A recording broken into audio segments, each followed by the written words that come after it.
Good Monday evening and welcome to the NCWLIFE Evening News. I'm Grant Olson. Here are a few of the stories we have coming up for you tonight. Members of the Columbia Elementary PTO and Parent Advocate Group held a peaceful protest over the weekend to show their support for the school. Lots of sunshine with slightly cooler than normal temperatures expected through this week. Your complete local weather forecast is coming up.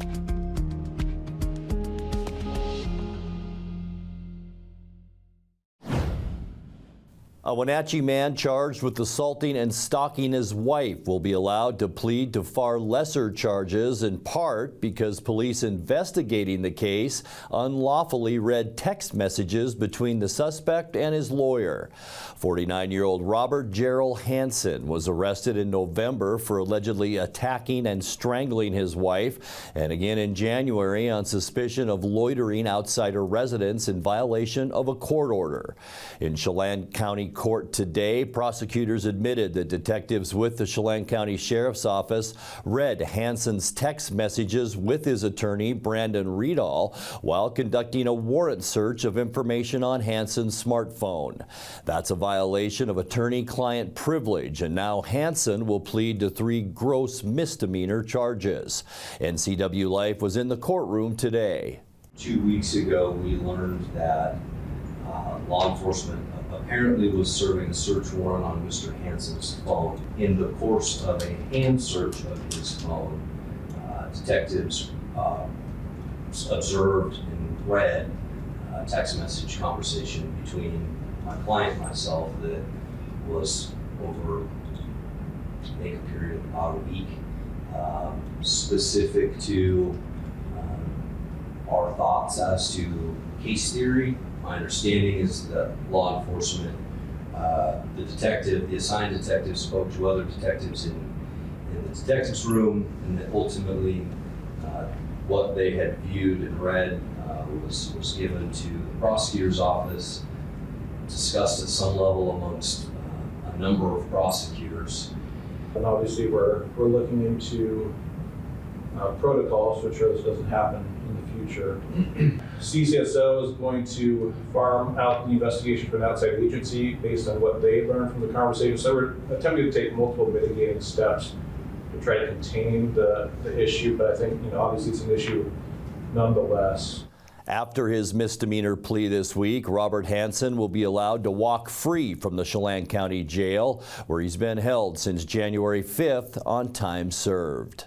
If you drove by Washington Park on Saturday, you may have seen some yellow and purple signs waving. Members of the Columbia Elementary PTO and Parent Advocate Group held a peaceful protest at the park to show their support for the school. The rally was meant to raise awareness to their cause, which aims to save Columbia from closure. Dorothy Ferguson, a Columbia Parent Advocate Group member, spoke to NCWLIFE News about how she first learned the news of the potential closure and why she decided to fight for the school.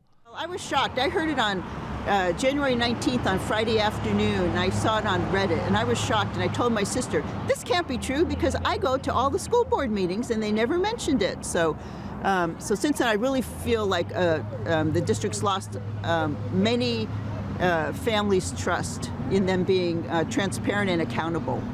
My 2 grandchildren attend Wenatchee School District, and if this was happening to them, I would want to rally and support their school, and I would want other people in the community to rally and support their school.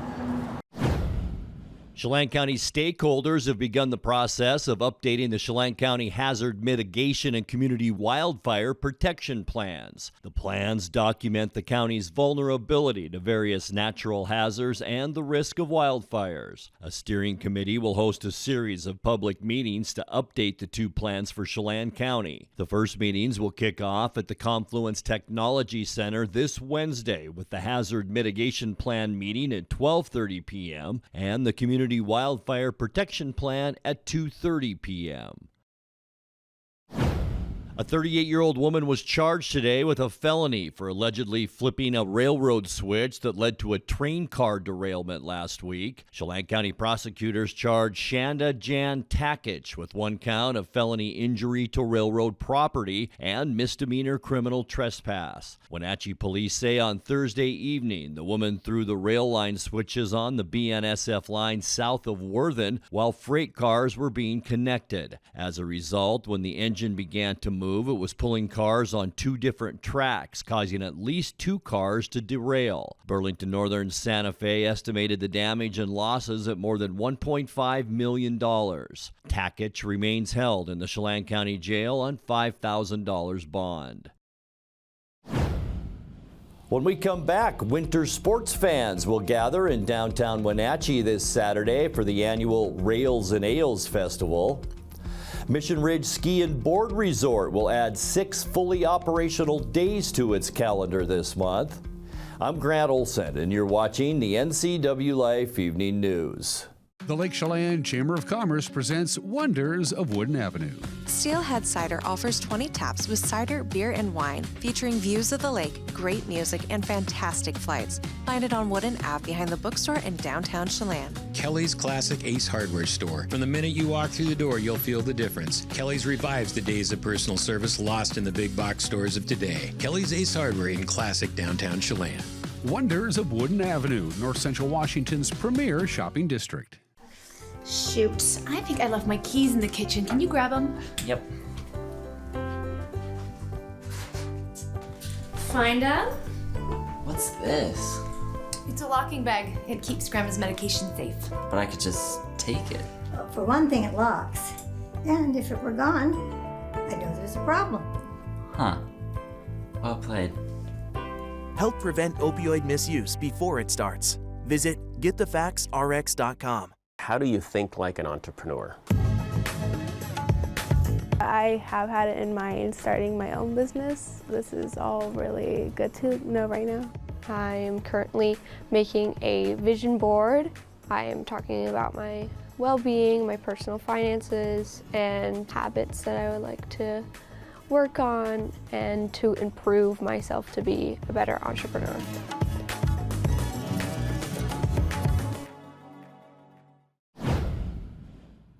Winter sports fans will gather in downtown Wenatchee this Saturday for the annual Rails and Ales Festival. This year, the festivities will kick off with a party at Centennial Park at noon, featuring a performance by Hungry Heart, a Bruce Springsteen cover band, at 2 p.m. And then at 3 p.m., the official Rail Jam competition will commence on snow-covered Wenatchee and Orondo Avenues as skiers and snowboarders compete for cash and prizes. Food trucks and beer gardens will also be available for attendees to enjoy. Later on, the fun will conclude with an awards presentation and live concert from Sour Fuzz, a Bellingham rock group, at 8 p.m. Mission Ridge Ski and Board Resort will add 6 fully operational days to its calendar this month. That means Mission Ridge will be open daily through March 31st instead of going to a reduced schedule of Thursday through Sunday, which was set to begin on March 17th. Significant snowfall at the end of February and the first days of March contributed to the decision by Mission Ridge to add those bonus days. In April, the resort plans to operate Friday through Sunday until April 14th. Coming up next, for the last 2 decades, the Beauty of Bronze program has taught 5th grade students the art of sculpture. We'll tell you more in tonight's feature story. Cool and sunny weather on tap this week, with unseasonably cool temperatures staying with us for a good part of March. I'll have all the details coming up in your complete local weather forecast. That and much more still to come tonight. Please stay with us. The agents of Kennedy Real Estate Group are committed to providing the ideal client experience. We believe in the power of relationships. Why? Because we don't just work here, we live here. From the nonprofits we serve, the parks where we play, and the local businesses we support, our team understands the value of living in the Wenatchee Valley. Let's begin your real estate story. Around here, Jack Frost nips more than just your nose. That's why people here drive Honda. Dependable all-wheel drive with traction control, with heated steering wheel and seats to keep Jack Frost off your seat, which will make it very happy. And since it's no fun to fill up in this weather, isn't it cool that Honda is known for legendary fuel efficiency? Great deals are here now, and so is Mr. Frost. So see your Inland Northwest Honda dealer today. Honda can handle it. Abby says thank you to all the hometown heroes making our community so great. If you know a deserving hometown hero, shoot us an email, hero@abbys.com. Every week, we'll thank some of these heroes with a free giant pizza. Abby's, proud to serve your community. Be a hero tonight. Treat your family and friends to Abby's famous hometown hero pizza. This giant features our classic pepperoni, tasty Italian sausage, and crisp green peppers for a one-of-a-kind legendary flavor. Visit abbys.com for a special pizza at a very special price. Welcome back to the NCWLIFE Evening News. For the last 2 decades, the Beauty of Bronze program has taught 5th grade students the art of sculpture. The opportunity educates the students on local sculptures once owned by Art on the Avenues, the program's creator, and sends an artist to their classrooms to work with the students on a creation of their own. It began as a small program brought to Columbia Elementary in 2004 and has since grown into a tradition spanning 20 years. The sculptures of the almost 700 students who participated this year are on display at the Wenatchee Valley Museum and Cultural Center until April 6th. In tonight's feature story, NCWLIFE News spoke with a founder and the current board president of the program about what makes Beauty of Bronze so special.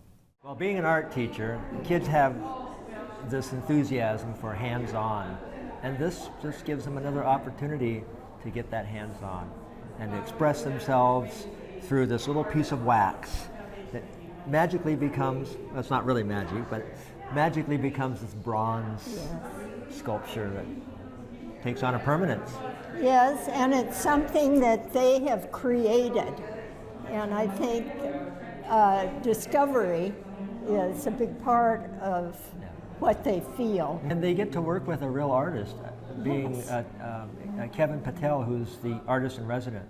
And he's done a lot of the sculptures here in Wenatchee as well, so they get to have that interaction with a real artist, which I think can inspire them even more. The high school, Wenatchee High School, now has incorporated Beauty of Bronze in their program, in the art program.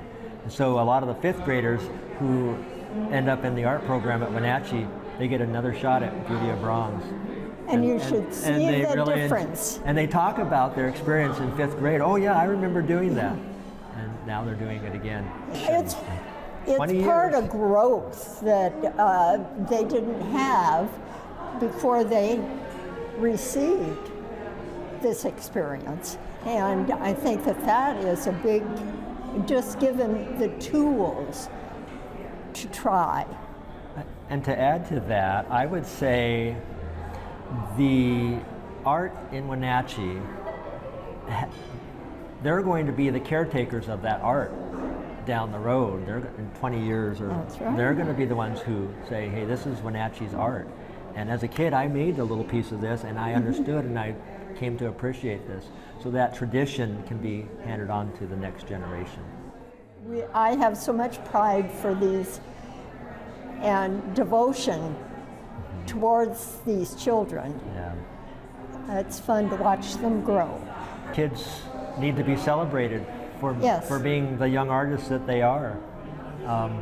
And this is a great way of doing that, celebrating our future artists. And it's giving back something that they created. And there's a special warmth that comes from that. I don't care what your age is. Time now for a check of your North Central Washington weather forecast. Hope you had a great weekend. Kind of a mixed bag this weekend. Thought it might be a little bit wetter over the weekend. That really didn't materialize. So all in all, not too bad. And it wasn't too bad today either. We had a mix of some sunshine and some clouds out there today. This beautiful shot outside our weather window is from our McNeil Canyon Sky-Fi weather camera, and it's overlooking beautiful Lake Chelan and just a little bit of snow, a dusty blessing of snow still on the Cascades. But I'll tell you what, the mountain passes, a lot of snow over the weekend. Just not so much here in the lowlands. All right, let's get you to our extended outlook. We're going to go 8 to 14 days. Look at this. Our temperature outlook below normal for most of the Pacific Northwest, all the way down into northern Nevada and California, while the upper Midwest will see above normal temperatures. So it's going to be a nice one for Minnesota, parts of Wisconsin coming up for the first couple of weeks of March. And as far as precipitation goes, we are going to see a little bit above as far as precipitation. We'll see probably some rain showers throughout the first week or two of March, and then just some rain as well into the middle part and end of the month. So it looks like it might be a little bit unsettled, at least for these first couple of weeks of the month. So today we were below normal, so unseasonably cool, but I really wouldn't call it that. It was still pretty nice. There's that precipitation above normal, I should say, and the center part of the country will really see the brunt of all of the rain and snow. Remember, the warm temperatures are here, the cooler temperatures to the west, and right in the middle of that is where we'll see most of the precip as we make our way through those first 2 weeks of March. All right, today we did top off at 45 degrees, just a few degrees below where we should be for this time of year at 48. 61 is our record high, and that was set back in 2012. This morning, overnight low 27, a few degrees below where we should be with all those clear skies. We're going to continue to see these cooler overnight lows. 31 is our normal low this time of year, and our record cold 4 degrees, and that was set in 2019. We did pick up 1/100th of an inch of precip. That was last night. That gets us now to 1.9 for the year, and that's just above where we should be for precipitation. Sunrise 6:34, and the sun will set at 5:51. All right, let's get you into those Tuesday temperatures. And considering that we were a little bit warmer today than we thought we'd get, the National Weather Service might be a little bit low on these temperatures tomorrow too. We'll have to wait and see, but 44 for Moses Lake and Ephrata, 43 in Quincy, and then a good line of 42s from Ellensburg into Wenatchee, all the way up Highway 97 into Omak with 42. Leavenworth tomorrow, you'll top off with a high temperature of 40 degrees. Tonight, we can expect partly cloudy skies, a lot like we saw today. And weather this week, let's talk about that first. Here's the area of low pressure that moved through during the day today, and look at that. A double shot of high pressure will move in, and that'll be here pretty much throughout the week. And then by the time we get into the weekend, late Friday night into Saturday and Sunday, that chance for rain returns. So for the most part, partly cloudy tonight. Gonna be chilly once again with those clear skies, lows in the mid-20s throughout most of north central Washington. Getting you into Tuesday, as far as clouds go, we're not going to see many. Mostly sunny skies. You can just see the edge of this ridge moving into our area. Seasonably cool for Tuesday with high temperatures, again, a lot like today in those low 40s.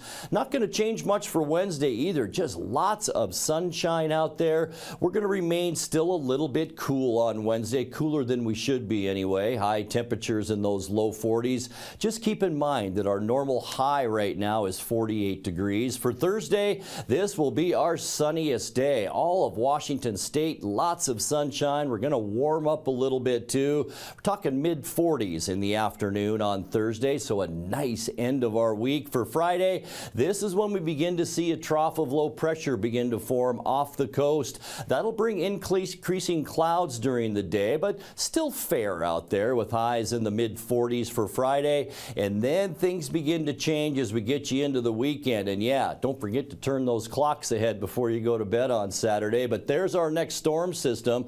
Going to bring some clouds and about a 30% chance of mainly evening showers on Saturday. Still fairly decent as far as temperatures in the mid-40s for highs. And then on Sunday, it looks to be our wettest day. Cloudy, a 60% chance of rain. And you can see it's almost a rain-snow mix statewide. High temperatures at the end of our forecast staying steady in those mid-40s. 40s. All right, 7-day forecast now. Tonight, 25 degrees. And look at all of the sun Tuesday right through Thursday. We'll see a slow warm up, especially Wednesday into Thursday when we'll jump up to 25. But boy, look at these overnight lows. We are going to be chilly this week as we begin our work days. Increasing clouds on Friday and 46, and then some evening showers Saturday, also around 46 for our high during the day. And then by Sunday, it looks to be our wettest day of the forecast. Cloudy skies, a 60% chance of rain, maybe even a few flakes mixed in.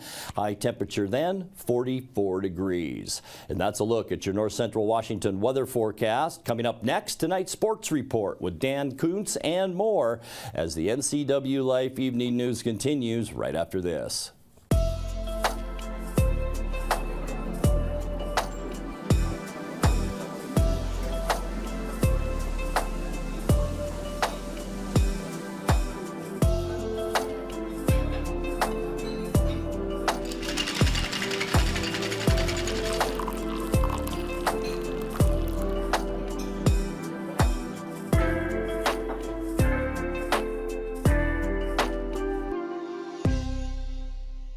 There's no place like home, because home is where we're totally comfortable. It's where we can be ourselves and let our guards down. It's where we make memories, and we're always imagining new ways to keep it totally comfortable. Carrier, total comfort, totally happy. Turn to the experts, Carrier and Alpine Air. Heat and air, call Alpine Air. Enough with the Edmonton Oilers. They just own the Seattle Kraken. They did so again. On Sunday, they beat them. In fact, they won all 4 games against the Kraken this year. And since the Kraken joined the NHL, Edmonton is 9-2-0 against Seattle. Eli Tolvanen scored for Seattle. Philip Grubauer, he had a pretty good game, 22 saves. But again, the Oilers beat the Kraken. The final was 2-1. They are playing Calgary tonight at 6:30 in Calgary on Root Sports Northwest. We'll have highlights tomorrow on Wake Up in Wenatchee Valley and on this very television program. Graham Eakey scored 24 points, pulled down a bunch of rebounds, and by golly, Gonzaga bolsters their NCAA tournament hopes. They handled St. Mary's, their very first conference loss of the season. Beat them on Saturday night, beat them good. 70-57, the Bulldogs have won 8 straight games since they lost at home to St. Mary's back on February 3rd. Now it's Hickman with Huff as the screener. Great pass, and Huff lays it in. Bad pass knocked away. Ryan Nembhard, he was thinking a bucket all the way there. Nembhard into the corner. Ben Gregg 3. That one's good. Nembhard finds Ike in the lane. Another bucket for Graham. This time did get cut off by Sexton. They'll get it right back to him. Ike along the baseline elevates and another bucket. Game to come to him, and with his teammates' success, he's saying, "Go ahead and do your thing." And why not? Yeah, why not? Backing all the way down at that point in time. Nembhard, great look for Ike. Another. Elsewhere, Jalen Wells matched a career-high 27 points. He scored 11 points in the last 7.5 minutes. Another come-from-behind victory for the Cougars, who are chasing Arizona. But Washington State, number 19, beats UCLA on Saturday in their home gymnasium. So they are still in the race, just a half game behind Arizona for the Pac-10 regular season title. He grazes iron, rebound Yakimovsky. Outlet Rice, half court, accelerator down to the bucket, dunks it down. Miles Rice cuts it to 9. Beasley erupts. Winsu now feeds it to Clough left post. Deep catch, centers it. Winsu, fingertip pass left. Wells triggers. High-archer, got it. Three-pointer for Wells, cuts it to 6. And here are the results. They're up by 10 on the road. Yeah, their start has really caused the fans to wonder what's happening with our Coug defense. Rice speeds down underneath Mack, gets bumped on the floor. Shot goes in. Do they count it? Whistle blows. Count the bucket. Miles Rice down the left lane line. Rice near side of the floor. Cougs up 2 with the ball. Between the legs, dishes left Watts. Righty dribble, dish back to Rice now. 16 to shoot. Calling for a clear out. No, he wants a screen. Yaki sets it right. Rice uses it. Whips it left. Yaki catches, rifles, 3 hits! Yaki hits the 3! Cougs up 5! Yaki screen to the right. Wells far side of the floor. Buchton gel on him. Wells dribbling now. Jitterbug crossover. Breaks him down into the lane. Righty foot pivot. Fadeaway. Flick. He hits. Jalen Wells breaks him down and scores. Inbound now to Rice. Handoff to Yaki. Celebration begins. 14 regular season pack wins. Ties the all-time Cougar record. Now, the Cougars just have one more game period in the regular season. That's against the Huskies in Pullman on Thursday. Arizona has 2 games left to play, both of them in Los Angeles, California. Also on Saturday, the Huskies dropped their home finale to USC. The final there was 82-75. It took overtime, but Eastern Washington got by Montana State. Big score there, 108-104. A couple of upsets in women's college basketball over the weekend. Nicely done Huskies, nicely done Cougars. Lauren Schwartz poured in 18 points. The Huskies beat number 18 Utah in Salt Lake City 62-47, while in Boulder, the Cougar women scored the last 14 points of the game. And they knocked off number 13 Colorado 72-62. Regular season is over. The Pac-10 women's tournament begins Wednesday in Las Vegas. And thank goodness these games don't count, because the Mariners can't seem to win a spring training game. But they don't count. They lost to the A's 12-8 on Saturday, lost to the Padres 12-4 yesterday. They have today off, no workout, no games, and it's split squad games tomorrow. Half the Mariner team will travel to Goodyear to take on the Guardians. The other half stays home and will host the Rangers. The Wenatchee Wild clinched a playoff berth over the weekend, even though they lost to Moose Jaw last night, 3-0. They clinched a playoff berth because the Tri-City Americans lost in regular time play. Trying to get it in stride is Frazier. Matejchuk takes the angle, beats him to it near face-off circle. 8:50 left in the first period. Wild and Warriors tied at 0. Wrist shot save off the pad, but the rebound, and they score. The assist will go to Kalen Parker, but the Moose Jaw Warriors make it 1-0, and the goal will belong to Jagger Firkus. Big poke check for the near point. Frazier pushes away from Lakovic. He's got to come all the way back out to center ice and beyond. But a quick breakthrough up the left wing, driving to the net, backhand chance, did it get in? I don't think so, it did not. What a save from Brendan G. Sprinting toward the net, Rice Savvy was loose, went to his backhand side, hanging on for the whistle is Brendan G with 13 minutes left in the second period. Savoy, left wing, Firkus weaving it through. Persofsky trying to catch him, and another save made, popped in on the second chance. They score. It's Atlee Calvert this time. Shovels it down the near wall. Getting back to it is Parker. Kalen Parker, former Victoria Royal, sends it left wing. In over the line, backdoor to Firkus. One-timer, they score. Firkus going back across. It goes to Braden Yeager. It's 3-0. Catches it on a bounce, and it's clipped away by Savoy. 3-on-1 headed the other way. Calvert drops it back over to Calvert. Savoy, and a fantastic sliding save to his left. Brendan G keeps out another one. Now, 6 of Wenatchee's final 8 regular season games will be played on the road. Starts this Friday when they visit the Tri-City Americans. Friday's game, by the way, will be the last of 8 between those two teams this season. High school hoops galore and some hardware being brought home by the local teams. We'll start out in 2A. Ellensburg's 75-game winning streak came to an end. In the state 2A championship game, they lost to Linden 43-40. In the 6th place game, the Cashmere Bulldogs dropped to Lakeside out of 9 Mile Falls 52-39. So in 2A, Ellensburg finishes as the runner-up. Cashmere finished 6th in girls 1A. In 2B, Okanagan, 1 point away. Napavine knocks off Okanagan for the 2B Girls Championship. Waterville-Mansfield took home 3rd place, though. After losing in the semifinals, they beat Cross Point to take home the 3rd place trophy, 67-38. Lake Roosevelt takes 3rd place in the 2B Boys tournament. They beat Napavine on Saturday night. The final there was 86-61. Moses Lake Christian beat Lummi Nation for 4th place. The final there was 45-40. And so to recap, your state champions in girls 4A, it's Camas, and 3A Garfield for the 4th straight year. Linden wins the 2A championship, Noosac Valley the 1A girls champions, Napavine the 2B girls champions, and Neobay wins their first ever state championship in 1B girls basketball. The boys champions 4A Mount Si, 3A Eastside Catholic, 2A Linda, 1A Zilla, who seems to win every year. I think it's their 6th State championship in boys. 2B champions Colfax Welpinit takes the 1B Big Gold Ball. And those are just some of the games that people are playing. And that will do it for our newscast tonight. For more news from around North Central Washington, you can find us at ncwlife.com, on our social media channels, or on our mobile app for iPhone and Android. And remember, if you see news happening, we'd like to hear from you. Email us at news@ncwlife.com or call 888-6295. I'm Grant Olson. Thanks so much for being with us, and have a great night.